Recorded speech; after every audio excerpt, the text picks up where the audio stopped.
जय जिजाऊ जय शिवराय। आज शिवसेनेच्या माध्यमातून शेतकऱ्यांची कशा प्रकारे पिळवणूक होणार आहे टेंबू योजनेच्या मार्फत आणि होत आहे आणि त्याच्यावर कोणत्या प्रकारे उपाययोजना कराव्यात आणि केल्या पाहिजेत यासाठी आज ही पत्रकार परिषद आहे। आत्ताच आमचे ॲडव्होकेट अभिजित पिसाळ यांनी सुद्धा मुद्दे मांडलेले आहेत की बाबा कोणत्या मुद्द्यावर शिवसेना आज आवाज उठवणार आहे। आज शिवसेनेच्या माध्यमातून जे काही टेंबू योजनेचे अधिकारी असेल, प्रशासन असेल, यांच्या निदर्शनास या गोष्टी आम्ही आणू इच्छितो की बाबांनो, हे जे काय प्रकारे पाणीपट्टी आकारण्यात येत आहे, टेंबू योजना ही मग शेतकऱ्याला तारक आहे का मारक आहे हेच कळण्याचं साधन नाहीये। कारण भारतीय अर्थव्यवस्थेचा कणा ज्या शेतीला म्हटलं जातं, आज त्या शेतीची खऱ्या अर्थानं अवस्था काय झाली आहे।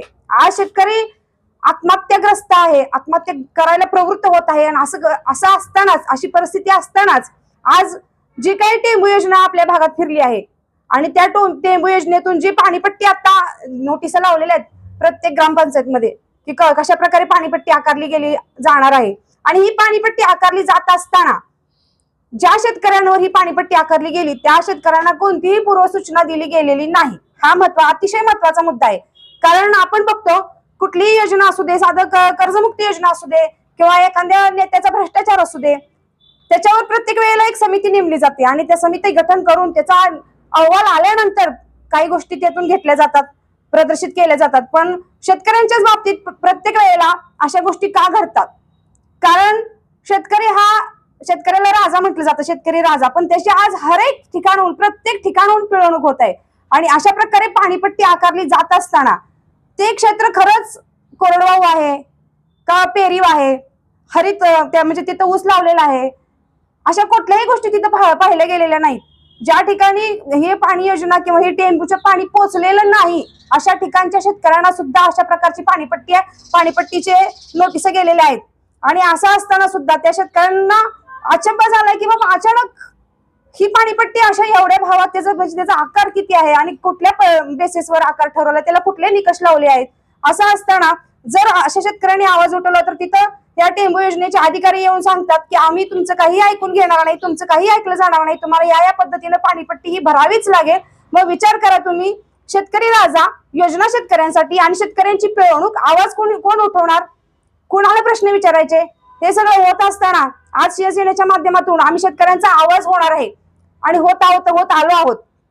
तरी सुद्धा आम्ही प्रत्येक तालुक्यातील शेतकऱ्यांना ज्या ठिकाणी अशा प्रकारच्या नोटिसा मिळालेल्या आहेत, लागलेल्या आहेत किंवा लोकांवर असा अन्यायकारक अटी लादले गेलेले आहेत, त्या लोकांनी शिवसेनेला संपर्क साधावा असंही मी प्रत्येक शेतकऱ्यांना आवाहन करताय।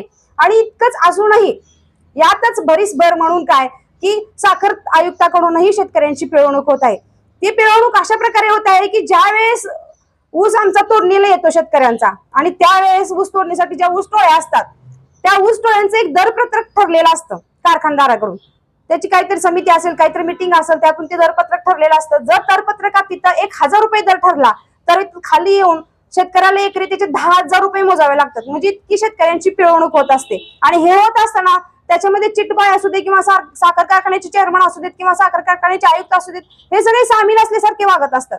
त्यावेळेस ज्यावेळेस चिटबायच्या द्वारे एखादी टोळी ऊस तोडणी करायला येते त्यावेळेस त्यांना लागणारा गुटखा, त्यांना लागणारे तंबाखू, दारू, जेवण, नाश्ता या सगळ्या गोष्टी त्या शेतकऱ्यांनी उपलब्ध करून द्यायच्या असतात। म्हणजे हर एक ठिकाणाहून शेतकऱ्याची पिळवणूक केली जाते। इतकंच होत असताना सुद्धा त्या शेतकऱ्याच्या पदरात पडतं काय, तर तिथं सुद्धा त्या दरात ऊसाच्या वजनात काटा मारला जातो। मग त्या काट्याची कुठं चेकिंग केलेलं आहे का हे सुद्धा तिथं बघितलं जात नाही। आणि एवढं असतानाच आता या पाणीपट्टीमध्ये सुद्धा बघायला गेलं तर ज्या कारखान्याला ऊस घातला जातो त्या वीज बिलाच्या पट्टीतून ही पाणीपट्टी वसूल केलेली दिसून येत आहे। म्हणजे एका टनामागं जर 1000 रुपये पाणीपट्टी वसूल करून घेतली जात असेल तर आज विचार करा, एखाद्या शेतकऱ्याचा 9-10 टन ऊस गेला तर त्या शेतकऱ्यानं वर्षभर त्या शेतात राबून त्याच्या हातात काय पडणार आहे? आज त्या शेतकऱ्याला आत्महत्या करण्याशिवाय पर्याय नाही। आज शेतकऱ्या इतका गलित गात्र झालेला असताना ज्या वेळेस टेंबूचं पाणी एखाद्या शेताला मिळतं किंवा पोचतं त्याच वेळी त्या शेतकऱ्यासाठी अजून भरपूर गोष्टी असतात, त्या शेताला लागण असते, त्यांना खत माती असते, त्यांना औषध उपचार असतात, हे सगळं करत असताना त्याचा भरपूर खर्च होत असतो। त्याला रोजगार असतात, बिगारी असतात, ऊसतोड असतात, परत पाठवणी असते आणि वीज त्यातून परत त्यांना मिळणारं बिल त्यासाठी सुद्धा त्याला वाट बघावी लागते. आणि इतकं होत असताना सुद्धा अजून सुद्धा शेतकरी राबत असतो, करत असतो. आणि तरी सुद्धा आज या पाणीपट्टीच्या माध्यमातून शेतकऱ्यांवर जो अन्याय होत आहे, हा अन्याय शिवसेना तरी कदापि मान्य करणार नाही. आज ह्या अन्यायाचा पदोपदी पाठपुरावा आम्ही शिवसेनेच्या माध्यमातून करणार आहोत. आणि त्यासाठी वेळोवेळी आम्ही अतिशय तीव्र पद्धतीनं आंदोलन छेडण्यास सुद्धा मागे पुढे बघणार नाही. एवढंच मला शिवसेनेच्या माध्यमातून आपल्याला सांगायचंय. जय हिंद, जय महाराष्ट्र. आज पत्रकार परिषद घेण्याचं कारण म्हणजे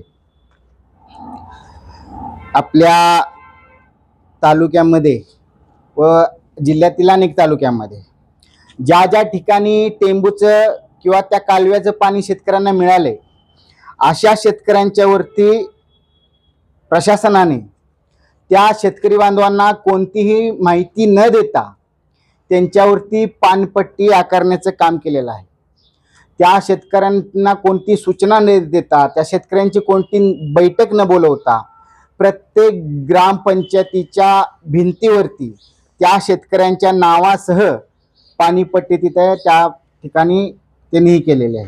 सगळ्यात महत्त्वाचा विषय म्हणजे की आपल्या सर्व पत्रकार बांधवांना माहीत आहे, आपल्या राज्यातल्या ग्रामपंचायती असो, जिल्हा परिषद असो, नगरपंचायत असो, नगरपालिका असो, महानगरपालिका असो, विधानसभा असो, लोकसभा असो, आता सर्व निवडणुका ह्या संपलेल्या आहेत. त्यामुळे या आत्ताच्या ज्या सत्तेतले जे असणारे सरकार आहे, त्या सरकारला तुमची आमची काही गरज उरलेली नाही. तुम्ही त्यांना आता सत्तेत सगळ्याच ठिकाणावरून बसवल्यामुळं आता ते मनमानी करायला, तुमच्यावरती नको ते कर लादायला ते अक्षरशः राज्य सरकार असो किंवा त्या त्या भागातले सरकार असो हे निवांत आहेत असं म्हणलं तर काय हरकत नाही. सर्वात महत्त्वाचा विषय म्हणजे तुमचे योगदान किंवा तुमचं महत्त्व हे त्यांना फक्त निवडणुकापुरतं आहे, सगळ्यात महत्त्वाचा विषय. त्यानंतर हे आता जे कोणती माहिती न देता हे सरकारने आता जे आपल्या शेतकरी बांधवांच्या वरती हे जे काही लादण्याचं जे काम केलेलं आहे त्याला आमचा शिवसेनेचा सक्त विरोध आहे. हे जे काही नाटकं प्रशासनाने जे आता काही केलेली आहेत त्यांनी तातडीनं मागे घ्यावी. त्यानंतर आपल्या तालुक्याचे सन्माननीय माननीय आमदार महोदय यांनी आता विधान भवन मध्ये काही दिवसापूर्वी आपले जे शेतकरी बांधव आहेत, द्राक्ष बागायतदार, त्यांच्या मूळ काय जे कंटेनर अडकलेत किंवा त्यांचा माल तिथून तो खराब झाला आहे त्या संदर्भामध्ये आपल्या तालुक्याचे सन्माननीय आमदार यांनी हा विषय त्या ठिकाणी मांडला आहे. ठीक आहे, तो शेतकरी बांधवांचा विषय आहे, आम्ही त्याचं स्वागतही करतो. परंतु हे जे छोटे मोठे शेतकरी आहेत ते तुम्हाला महत्वाचे नाहीत का? ते शेतकरी पण तेवढे महत्वाचे असले पाहिजेत. या शेतकऱ्यांच्या उपर अशाच पद्धतीने जर सरकार व शासकीय अधिकारी जर कर लादत असतील तर त्यावरती तुम्ही कधी बोलणार आहे? आपल्या शेजारच्या तालुक्याचे आमदार माननीय विश्वजित कदम असतील, पलीकडचे आपल्या माननीय आमदार रोहित पाटील असतील, यांनीही त्यांच्या भागातही टेंबूचं पाणी गेलेलं आहे. त्यांच्या भागातही शेतकरी आहेत, यांनी यावरती तातडीने बैठक घ्यावी. आपल्या आपल्या तालुक्यामध्ये त्या त्या अधिकारी असतील त्यांच्यावरती चौकशी घ्यावी की बाबा हे तुम्ही कशा पद्धतीने लादले, तुम्ही याची सूचना दिली आहे का, आम्हाला दिली आहे का, का तुम्हाला माहित आहे हे सगळं प्रकरण तरी तुम्ही काय यावरती बोलत नाही? हाही आमचा या लोकप्रतिनिधींना प्रश्न आहे आपल्या सर्वांच्या माध्यमातून. आणि शासनाच्या अधिकाऱ्यांना मला सांगायचं आहे, हे तुम्ही जे काही कर लावलेले आहेत ते तातडीने मागे घ्या. आणि तुम्ही जर जाऊन आता आम्हाला समजले काही काही गावामध्ये यांच्या रात्री 9-9 वाजता बैठका होत आहेत, त्या शेतकऱ्यांना तुम्ही वेळ काय दिलाय? 2 तारखेला तुम्ही नोटीस जाहीर केले आणि 9 तारखेच्या आतमध्ये तुम्ही यावरती तुमच्या ज्या काही हरकती असतील त्या नोंद करा, नाहीतर तुमच्या 7 बाऱ्यावरती हा बोजा चढवला जाईल. मग एवढी मस्ती तुम्हाला कुठून आले? एवढी मस्तीत तुमचे बोलण्याचं भाषा तुमची जर असेल तर त्या मस्तीच्या भाषेला आम्ही मस्तीतच उत्तर देऊ, हे आपल्या सर्वांच्या माध्यमातून त्या मला अधिकाऱ्यांना सांगायचंय. त्यामुळे हे जे काही नाटकं चालू आहेत ते तातडीने मागे घ्या, नाहीतर या सर्व तालुक्यातील शेतकरी बांधवांना रस्त्यावरती त्यांना घेऊन आम्हाला तुमच्या विरोधामध्ये रस्त्यावरती उतरावं लागेल. एवढंच आपल्या माध्यमातून सांगायचंय. जय हिंद, जय महाराष्ट्र.